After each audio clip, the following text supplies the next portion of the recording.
But we got into it with LSU. Yeah.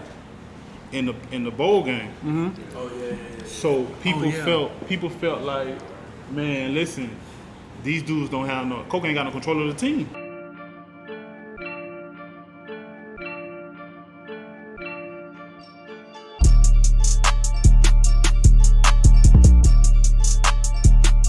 All right, man, Caneville, Footballville, I'm back.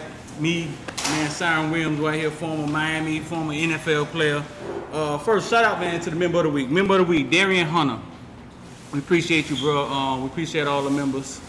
Members, make sure y'all make it over to the community section, man. The community section on YouTube. If you don't know where it's at, ask God, go to Google and say, hey, YouTube community section, where is it? And then God gonna take you there to the community section. You know what I'm saying? But that's where all the member stuff is hidden at. That's where the group me at. That's where you get the link to the group me. That's where you get all the information for the members. If you're looking to join, it's in the description. It's in the description section. So iPhone lovers, y'all ain't gotta go look for the join button anymore. All right, I'm here with my man Cyrim, man. Me and my man Cyrim been cool. We've been friends for a while. Cyrim played at ELY on one of the best ELY teams ever. The best ELY team ever. The best ELY team. At least to date. Yeah, at least to date. With who y'all had? Some of the players I had. Tyrone Moss, probably the biggest name you know. Andrew Bain, Taraz McCray, Clint Session, myself, Terrence Walker, Jonathan Edwards. You remember how many games did y'all win? You played for how many years? I played at ELY for 4 years. Okay. Played at ELY for 4 years. Played varsity for 4 years. Pretty much we lost 2 games every year up until my senior year. So you only lost 8 games? Your senior year y'all went undefeated? 2, 4, 5. Five games in your whole high school career? Senior year lost 1 game. Yeah. But that's those 2 teams. That we lost to my senior year. Well, it was only 1 team my senior year. We lost to Deerfield. But that was a loss that, I mean, you never want to take a loss, but that was a loss that I would say we needed to win state. You know, that humbled us, refocused us, recalibrated. You remember? Joseph, who was on that Deerfield team? Kerry Joseph. That was a while ago. A minute ago. But they had some good backs though. Yeah. Some real good running backs and a decent offensive line. But they gave us a little, you know. Oh, we just made a lot of mistakes, really. Yeah. You know, walking around with your head too big. So. Y'all was ranked in state. Y'all was what? Y'all was top in the state. Y'all was ranked in state. We was ranked in state when we finished. Yeah. Yeah. Once we finished, we was ranked in So state. let's go back a little bit. You being a big guy, and you football in Florida, which a lot of people probably don't know, was always weighted. Right. It was always weighted. You had to get on the scale, and the big kids could never play football. Right. Didn't play any football. Didn't play any football. You played no youth football. Your first taste of football was high school. High school. Had to learn how to get a 3-point stand. Right. Yeah. 3-point stand. How was it? Was it tough, or did you like it at the beginning, or what? It was different. It was different. Played a lot of street football. Played with a lot of guys that played youth football, but never actually playing, you know, the actual sport, pads, helmet, and all that. So it was an adjustment. My brother played at ELY, and he taught me some things, but until you actually live it, you know, it's a little different. Right. So we've talked before about this, but the ELY offense, y'all had one of the most unstoppable running games like high school football have ever seen. Go down with the other great running games with Tyrone Moss, and obviously y'all had 2 D1 D linemen. Y'all had offensive linemen. Y'all had more than 1 D1, 2 D. Y'all had 2 D. We had 2 D1 offensive linemen. Right. 2 D1 offensive linemen, 2 D1 defensive linemen. So tell us about the offense. Was the offense elaborate? Was it hard playing with Tyrone Moss? Was the plays hard or? It wasn't hard. You know, Tyrone, great running back, he's a great player. So Tyrone turned nothing into something. Yeah. You know. But as far as the mechanics of the actual offense, right, it wasn't rocket science. What's the name of the offense? Wing T. So it wasn't rocket science. Give me an example, because they say the same thing about Lashley offense now. They say it's not rocket science. It wasn't rocket. It was we had a rule as an offensive line. Like basically your rules on every play was gap down backing. Either you're gonna step down on your gap, you're gonna go to a linebacker, and at that point just keep releasing to the next level. Right. So it wasn't too elaborate. We didn't throw the ball much, so it wasn't a lot of pass pro in the offense. How many plays? Was there a lot of plays in the playbook, or y'all just was like? We had some core plays that we just ran, like you ever remember the Titans? They say treat it just like Novocaine. get time and it's gonna hit. So we probably had like maybe like 5 or 6 plays. 5 or 6 plays. Yeah, 5 or 6 plays. We had more plays, but those were the 5 or 6 plays we was gonna run. And then Tyrone lobbied for certain plays a lot of the time. Okay. And then, so when did you realize you was good in football? At what point did you realize, oh man, like I'm better than most of these people? I played with a guy named James Martin. You worked with him too. Martin. Martin went to go play at NC State, played with the Buffalo Bills. Martin was like the man, you know, and a lot of scouts came out to see Martin. And I remember my coach coming to me after we had like a scrimmage, and he said, man, hey, listen, you know, a lot of those guys came out to see Martin, but they like how you handled yourself with Martin. I said, oh, for real? He said, yeah, man, so you kind of on these dudes' radar. So I said, oh, okay. You know, not really understanding how big college football is, or not really understanding that, hey, man, you know, you can go to college and you can go to the pros. Me really just playing football because I love playing football. Right. And then I got a letter from Rutgers. And then that kind of like, oh, man, I went to school, say, bro, I got a letter from Rutgers. You know? And it was excitement, but it was like, man, like, Mom, I got a letter from Rutgers. And then I remember I got a phone call. And then I started to realize, like, okay, man, this is you know, this is for real, you know. Right. So at the height, so at the height when you were getting recruited, you ended up being ranked what? Were you ranked? Were you highly recruited? How many offers were there? I had offers from everybody except for USC. Everybody. Everybody had offers from every square. My mama's house right now, they're still on the wall. You were ranked O lineman? I believe I was 29. 29 in the nation? Yeah. Yeah. I believe I was 29. Not 100% sure, but I believe I was 29th. Rob, but like I say, to me, high school football today, and then the dynamics don't change so much. Like, of course. I mean, it's more like Rivals, yeah, more Rivals, attention to it. right? Rivals was the biggest thing. Like, hey man, I'm on Rivals. Yeah. You know, I'm a 4-star, 3-star, 2-star, whatever the case may be. But at the height of it, number 2 tackle in the state of Florida. You went on any visits? Any recruiting stories you can tell me? Come on, bro. We ain't gonna, come on. I know we got some recruiting stories. Yeah, I got some recruiting stories. You went on some visits? Yeah, I went on 5 visits. What was the coolest one? The best visit I went on was Florida State. Was it? Yeah. Hey, take that out, T. Florida State. Nah, talk to me. What happened, Florida State? With Florida State being Tallahassee being the capital. You know, Tallahassee don't have any like real nightclubs or strip clubs. Yeah, they got one, like the Moon. Yeah. They got so one. you know, everything they did was kind of like in-house. Right. You know. So they take us to like this hotel, and you know, we walk in, and the hotel literally looks like a nightclub. Oh, really? Yeah. You know, the hotel like a nightclub. It's women, all kind of stuff, and it's just like, man, I said, man, how y'all did this? They said, man, don't worry about it, man, just have fun, you know. It was fun. And it was fun. Yeah? Yeah. Where else you went? I went to Miami, obviously. I went to NC State. I went to UNC. I went to. That's it. Yeah. Miami, UNC, NC State, Florida State. Yeah. Was my 5. Was it rough? Was it coming to your house? Like Yeah, that part of it was a little aggravating. Yeah. Yeah. I'll tell you a crazy story, man. Bobby Bowden. Okay. Yeah, redeem yourself. Here we Bobby go. Bowden. He wants me bad, man. He calling me, you know, Coach. I think his name was Little. From Florida State. Tight end. He was a tight ends coach, but I guess he had my area. He was the guy that they was pushing for me to, you know, get me to commit to Florida State. Right. So he called me. He said, man, listen, Coach Bowden want to meet your family. and he want to come to your house and sit down with your family, your mom, your dad, and everything. So I said, okay, cool. So clock roll around, Bobby Bow knocking on the door. So I said, okay. I say, Mom, man, I don't really feel like talking to nobody, man. You know, I don't want to talk to Bobby Bow, and I don't want to deal with. I'm tired of the whole recruiting process. I know I'm going to Miami. This was at the end, Bobby. Yeah. At the end, okay.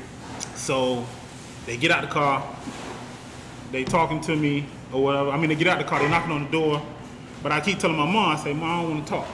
So she say, just give the man a chance, you know, just talk to him. You know, that's Coach Bobby Bow. And I said, Mom, I don't care.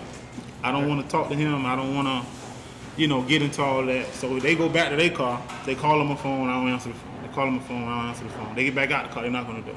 Nobody comes to the house, but they keep, you know, I guess refreshing, getting out, knocking on the door. They sit there for like 3 hours. I get a text message and say, hey man, we came to your house, sorry we missed you, Coach Bowen wanted to meet you. And then my dad comes home, he like, man, Bobby Bowen was here, you ain't want to talk to Bobby Bowen? I say, nah, Dad, I ain't want to deal. He say, man, you crazy, man, that's Coach Bobby Bowen. I say, well, I guess I'll catch him next time. But that's why I took a visit to FSU, because of that. So Bobby Bowen sat outside your house? About 3-4 hours. For 3 or 4 hours? Pumping over. And you, so as a kid, right, you knew who he was, but you just was. Funny story, man, like I said, I never played football. Yeah. So I really didn't get into coaches and everything. Like my favorite player all the time, Michael Jordan. That's why I went to UNC. Right. Because, you know, I wanted to meet Michael Jordan. Like, you know, I didn't watch UM growing up. I didn't watch Florida State growing up. Right. You know, my dad played basketball, so I watched basketball. I got into football once I got to high school. So, okay, so you really, it wasn't really a big deal to you. You just, yeah. At the beginning of it, no. Gotcha. It was like I played football because people say, man, you big, man, you should play football. Right. So I said, all right. Would you, as now you older, would you have handled that different with Bobby Bowen? Yeah, of course. You of think course. so? I went on a visit, I met him, we talked about it, and I told him, I said, man, I just wasn't feeling it out there. And your mama just did whatever you wanted to do. You're right. Right. Daddy, Well, my daddy wasn't at the house. Yeah, He Daddy wasn't would do home something at the different time. probably. He probably would have just opened the door. Right. But I didn't feel like that recruiting process long, bro. I know. That recruiting process long. I know. It's worse now because they got different ways they contact kids now. Right. Yeah, so it's worse now. I can only imagine. I mean, I would have to get 2 phones or something. I have my own phone line. Yeah. Yeah, my mom got me on. Kids say they get 17 calls a day, 15 calls a day. Yeah. Yeah, I know it is. So you go to UM. You get there. Was it? Who was all there when you got there? Like who was old lineman that was there? Eric Winston, Rashad Butler, Vernon Carey, Carlos Joseph, Tony Teller, Derek Morris, myself, Andrew Bain, Chris Myers, just trying to run that, and Joel Rodriguez. And this was 2003. 2003. So they had just won a national championship win. 2000. They won 2001. One. It was the national And then they title. lost 2, right? Right, they lost 2. and Ohio then I State ran. game. Right. And then you ran. So when you got there, Miami was riding high. Right. Was it tough? Was it easy? Like, Well, I mean, my freshman year, my first year in Miami, my head was spinning. yeah. You know, just coming from what we did in high school from a conditioning standpoint, weightlifting program, the plays, like you got one play called in the huddle. When you see the defense, it's a variation of maybe 2 or 3. Right. You know, so just the adjustments, just certain things that you do on a pro system. Mine was running pro style offense at that time. It was definitely it was different. It was different. Yeah. Yeah, it was different for you because now we go back. You didn't play that much football. No. And then you was in a simple offense in Ely, and then you go to Miami and they hand you this playbook. Right. They hand you this playbook. So me and you have this conversation all the time. And we talk about the culture. The winning culture was there at Miami when you got there. Right. The culture is kind of a little different now. They're trying to get it back. And you always say winning come from The players. the players, and I always say winning come from the coaches putting the culture in place, then it's like cruise control. Why do you think winning comes from the players? Well, that's what I saw. Right. You know, I saw Sean Taylor, Vilma, DJ, Vernon Carey say, "Hey, you know, we finna meet up on Saturday and we finna do this." You know, it ain't nothing that the coaches got planned. It's something that we're doing. Right. I saw players hold players accountable. Like, hey, Wimbs, tighten up. Like, I remember we was running 110s, and Alfonso Marshall, he yelled down to Vernon Carey, "Hey, man, get them boys together, man." Because we were struggling with the conditioning test. Right. And it was just a level of, I'm held accountable, so you're going to be held accountable. And I don't care what play is called, make it work. Right. You know, Ed Reed made it work. Sean Taylor's making it work. And you know, this is the standard. So keep it going, and you know, this is what we do at Miami. Right. So the pressure was coming from the players. Right. Coaches had they say team meetings, position meetings, but players took accountability. Right. You know, and I'm not saying that that's not there now. You know, you're talking about some great players, but I will say, at the end of the day, man, I ain't never seen no coach catch no football, bro. You know. Explain what you mean. I ain't never seen no coach catch no football. Right. You call a play, you can draw up a play.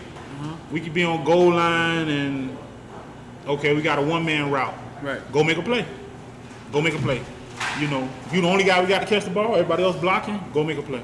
So you think football is a series of athletes making plays, and if you got more playmakers, Yes. you think that's what it is? Yes. I think football is one-on-one individual battles. Right. Okay, if I'm going against you, if I win my battle against you, the percentage of us winning this play as a whole goes up. And that's for all 11. And all 11 don't necessarily have to win. Right. You know, but if we get 9 out of the 11, Right. you know. Right. No, that's a simple way of looking at it. Right. But I always say that you saw that because the culture was in place. Somebody placed that culture in place. And that's my standpoint on it. Somebody, whoever it was, Butch or somebody put that culture in place, and then those seniors who was one freshman like you, they came in, somebody taught them, they saw it, and then they handed it down. If you're in a coach place where y'all not winning, then what's getting handed down is losing is a losing way, or may not be anything getting handed down. So it's always to be cloudy what you saw. You saw greatness, dog. You know what I'm saying? You saw greatness. You saw at the highest point. Well, I don't know if that was the highest point, but you saw Sean Taylor, Vernon Carey. You know what I'm saying? They held y'all accountable, and I get that. Right. I truly get that. Well, that's the other aspect of the conversation that me and you have. Yes, you have to, it's on the players, Right. but you got to have talent. Right. You got to have talent. And having great players, it makes what the coaches do, I guess, easier. Right. You know, hats off to him. He's an amazing coach. He has an amazing program. But it's a reason Saban can plug and play. Right. You know, he has great players. If I can get 5 or 6 5-stars out of this class, 3 or 4 5-stars out of that class, chances we're gonna be successful. Right. Especially if you're getting them up front. If you get them up front, you taking the best ones up front, D-line, O-line every year, you just hedge your bet. You throw a 230-pound back behind them, Right. and you hedge your bet. You know what I'm saying? It's like, because you know everybody else, if you got the best O-line, D-line, everybody else taking the second, you know what I'm saying, like that. That's it. So your career at Miami, you were part of 2 fights. One, the LSU, the LSU fight, and the FIU fight, where everybody started talking about Coaker, and that was like Coaker saying he didn't have control of the program or anything of that nature. You played under Coaker, right? Yeah. Did he have control under y'all? Did he have control of y'all? To a certain extent. Yeah? To a certain extent. But this goes back to saying, because you go back to saying that the players kind of police themselves. Yeah. You Gotcha. know, Right. police themselves. I mean, when the head coach got to get involved, something really wrong. Right. You know, something really wrong. But I think it has to be like that, though. It does have to be like that, I think. It can't be, because the coaches aren't there all the time. No. No, they're not there all the time. So somebody, yeah. So I think That's true, and we do, like I said, the accountability aspect of it. right. Hold each other accountable. Hold your position accountable. Yeah. As a team, watch film as a team together, so the defense know, okay, Right. this is what going on offense, because they on the sidelines doing games, getting coached up for the next series. Right. So, hold each other accountable. Okay, man, I see you out there making your plays, you doing your thing, Right. and hey, man, you need to tighten up. Right. Right. You need to tighten up, man. So the accountability part of it is key. Leadership. Right. Leadership. Yeah. So, what happened to LSU? Tell us the story. LSU, y'all, they beat us in the bowl game, right? Nick Saban, LSU coach. Nick Saban, LSU coach. Right. Jamarcus Russell not playing in that game. Oh, he wasn't? They had the backup quarterback? That's when Matt Flynn got pulled. Yeah. Jamarcus Russell not playing. A lot of inner city kids knowing each other. LSU had some guys that we thought was coming to Miami that ended up last minute. Bo Ali. Yeah. And, Joseph Adai, man, literally tuck it down our back. Tuck it down our back. And they was a better team that night. He was running the ball that night, right? Yeah. Yeah. And they were the better team that night. And we get to the end of the game. They beat us fans square. It is what it is. And Dwayne Bowe, who, like I said, a Florida Miami kid, he snatches the ball from the ball boy. Right. That's, one of our guys. The ball had the U on it, so he snatches the ball from the ball boy. Beeson sees Bo running into the tunnel. So when Beeson sees him running into the tunnel, obviously Beeson takes off and runs into the tunnel. Right. And Beeson snatches the ball from him, but when the two teams saw the players rushing the tunnel, the whole team rushed the tunnel. And everybody met at the tunnel. And everybody met at the tunnel. And it got bad. It got ugly. Yeah? Yeah. Some guys got hurt, man, and it was a brawl. Right. To say the least, it was a brawl. Helmets on, helmets off, but It's weird. Did you know that story, T? You knew why the fight started? Yeah? With the ball being taken and all of that? I think that's a reason to fight. I think it is, you know what I'm saying? Like, Bo, what are you doing? You from Miami, you tripping. Like, you tripping. Like, what's going on? even to the point to where a lot of guys on the team was like, hey, man, I'm going to go holler at that boy. You know? And I don't think nothing ever happened, but it was just a sucker move. Like, if anything, you can holler at somebody and say, man, I'm going to get a UN ball. And it goes, Everybody, somebody sneaky one, right? Yeah. Right. But to snatch from a ball boy to try to, Yeah. I guess at that time, I don't know if people was posting stuff. Like, you had Facebook, but I don't know if people was posting stuff. Yeah, Facebook was out. Yeah. Yeah. But, clown action. Yeah. It did not like that. So, Tyrone Moss. Tyrone Moss played at University of Miami. He was great in high school. And God bless the dead, you know what I'm saying? He died Amen. recently. What happened with Tyrone Moss that year? Tyrone got his shot, man. Yeah. Frank tore his ACL. Yeah. And when Frank tore his knee up, Tyrone got in, and Tyrone did his thing. He did his thing? Yeah, Tyrone did his thing. Yeah, he went to the combine and everything, right? Had some good games, and I think a big issue with Ty, man, Ty love to eat. Even in high school. Even in high school, Ty love to eat. And Now it's an old lineman saying that. Nah, that's crazy. Yeah, Ty Cause love to dog eat. You know what I'm saying? That's crazy. Ty love to eat, and I also think he didn't regress, but losing Coach Solinger was a big deal for Tyrone. Say that in the microphone, real loud. Say it in the microphone. Losing Coach Solinger was a big deal. That was a big deal for Miami. Period. Yeah. I think Why do you say that? Talk to me. Well, what jumps out to me always is Coach Solinger over special teams. Okay. And when you think about Miami special teams, 99, 98, 2000, 2001, Miami run back kicks. I mean, a la Devin Hester, But even before that, block punts. It was us and Virginia Tech. This is what we do. Special teams is a big deal at the University of Miami. Right. And if you look from the time he's been gone to now, it's not the same. We may have a game we run back a kick, right, but it's not the same. But so special teams was a big deal. It was a big deal, but Coach Solinger is just a huge, excellent mind of football. Right. Could coach it. could coach running backs, special teams, O-linemen, receivers, understood football. Yeah. And when Solinger left, I think that the coach that became Tyrone's running back coach was more, Right. hey man, you Tyrone Moss. Uh-huh. Right. You Tyrone Moss, man. And Oh man. Ty, you always tell Tyrone and Frank, hey man, keep your weight down. You know, especially with Frank with his knees, keep your weight down. And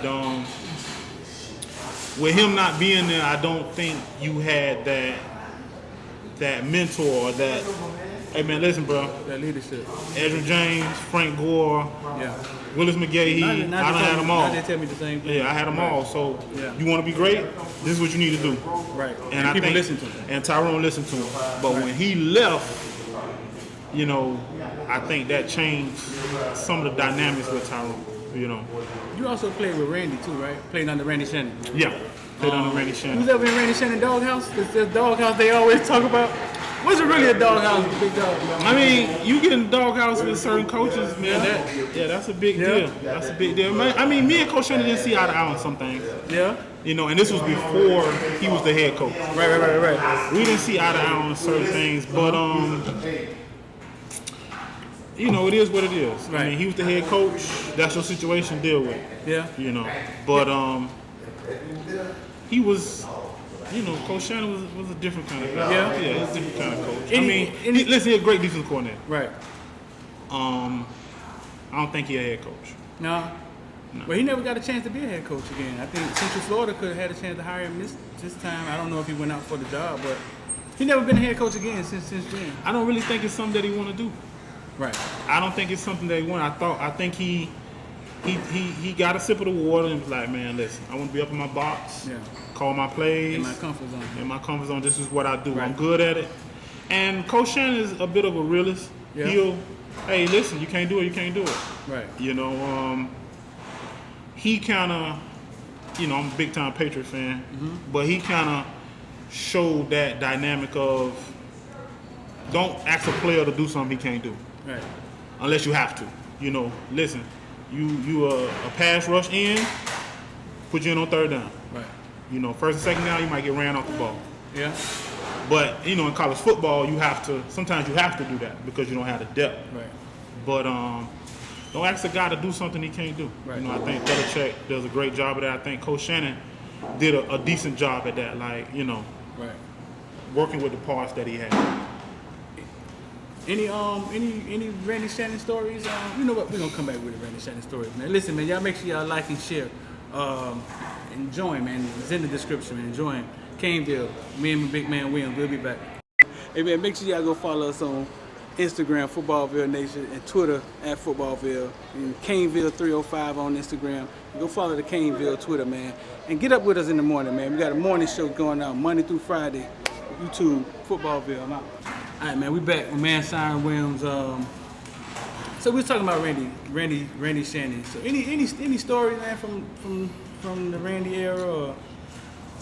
Well, one that probably comes to mind is we having a team meeting, and offense, defense, everybody in there. Yeah. You know, we in the EJ room, and Coach Shannon says, you know, hey, young blood, what's your responsibilities on this play?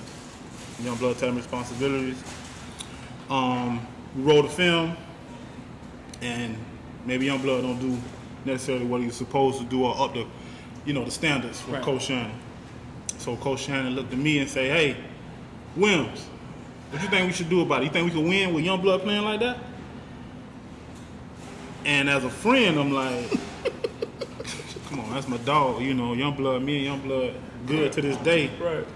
You know, but as a player, you say, well, nah, coach, he got to play better. Right. And then Coach Shannon yells out, all right, well, young blood, you on second team, Rutledge, you on first team. And now young blood looking at me like, damn, bro, we supposed to be cool, but it's like, what you want me to say, coach? That's the head coach. Yeah, you want me to say something stupid? Yeah, you want me to say, yeah, we can win with that, you know? Yeah, put my dog in, coach. Then he gonna say, all right. Right, you know, so, but just the mind games, bro. Listen, at UM, a huge, another pillar at UM was Coach Swayze, the scrim coach. And You talk about Swayze all the time. Listen, Swayze, my opinion, one of the best things that happened to UM. And they kept Swayze. A lot of coaches that came through, They did. kept Swayze. But You talk about Swayze a lot, man. Swayze had a lot of influence on you. Swayze a part of the person that I am today. Yeah, And I think a lot of guys from UM will tell you that.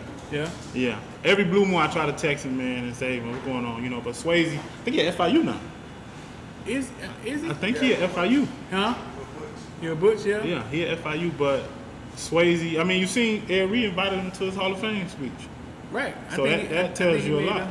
I think he had a big impression On everybody. But Swayze was a part of the mind game. Like, okay, in this weight room, on this iron, on this field, I gotta get you mentally tough enough for the fourth quarter, mentally tough enough for the highs and the lows of the game. Right. And Swayze did an amazing job of that. But as a freshman or as a kid, you know, it's just as a kid, Right. you like, man, hold on, man, that wasn't right. Right. You know, that wasn't right. But Right. the older you get, the more you understand. You realize. Yeah. Yeah. You know, I even had a coach one time. He was going off. Swayze was going off on me one morning because I was in the early morning workout group, and one of the coaches, Coach Mark, he said, "Hey man, listen, just chill. He preparing you for greatness." Because I'm arguing with Swayze at this point. Yeah. We going back and forth, and he said, "Hey man," he tapped me on my hip and said, "Hey man, listen, he trying to get you to where you need to be." Right. And at the time, you don't understand it, but red shirt sophomore, red shirt junior, you know, Yeah. it becomes like, okay, well, Right. I see what he's doing. No, it's kind of like when I went to the Marines and boot camp and how crazy the drill instructors was, but they're trying to prepare you to not die. Right, exactly. So they're putting you through this stress level, and it seems crazy, but they're trying to prepare you to think under stress. But as a kid, you don't really understand that. Right. So right. man, before we wrap up, man, we got Earl Little sitting over there. He got offers from everybody. You know what I'm saying? Kids are going to go. Kids just into college. Some kids just got there. We see them on the pictures, Cam there. Kids are getting to college. What would you say to a kid that's about to go into the college, and you know what they've seen in their life in Optimist in high school is not what they're about to see in college? What would you say? What would you say to a kid? First and foremost, come in shape and come in with a humble mindset, but also don't shy away from the moment. Don't shy away from, okay, yeah, I'm a freshman, but I'm just as good as any of these guys out here. Not in a In a confidence way. Right. In a way of like, Right. yeah, they've been here. Not like, oh, Right. that's Vernon Carey. More so Right. like, I'm here to play. I'm here for a reason. Right. You know, we had a saying at UM, don't feel like you made it just because you're here. Right. You know, like, I mean, a lot of guys put that U on the side of their helmet, but it's another level to it. Let's contribute to it some way, shape, form, and fashion. Right. Whether you're a starter, you're on special teams, you're a superstar, whatever the case may be, don't just waste, Right. wash detergent. Right. Come out here, get something done. Don't always watch the detergent. Yeah, get better every day. But don't be afraid of, hey man, I'm a freshman, but I'm just as good as you. Right. So I'm gonna come out here and get it, earn it, and the coaches will see it. Yeah. The coaches will see it, and to your point, the coaches will put you in a predicament to where you can make plays Yeah. and go out there and do your thing. Gotcha. Man, Big Will, man, you gotta come back up here, bro. We gotta talk about other stuff, man. The FIU fight. You the reason we ain't played against FIU for years. I'm not the reason for that, man. Like I told you, that dude from FIU the We reason. should have kept not playing against FIU. But listen, man, we out here. Y'all make sure y'all subscribe, hit the like button, man. My man, Big Williams, D. We out. It's gonna take 3 motherfucking days, and that's what? This nigga wants it. One shit. I say, big time players step up in big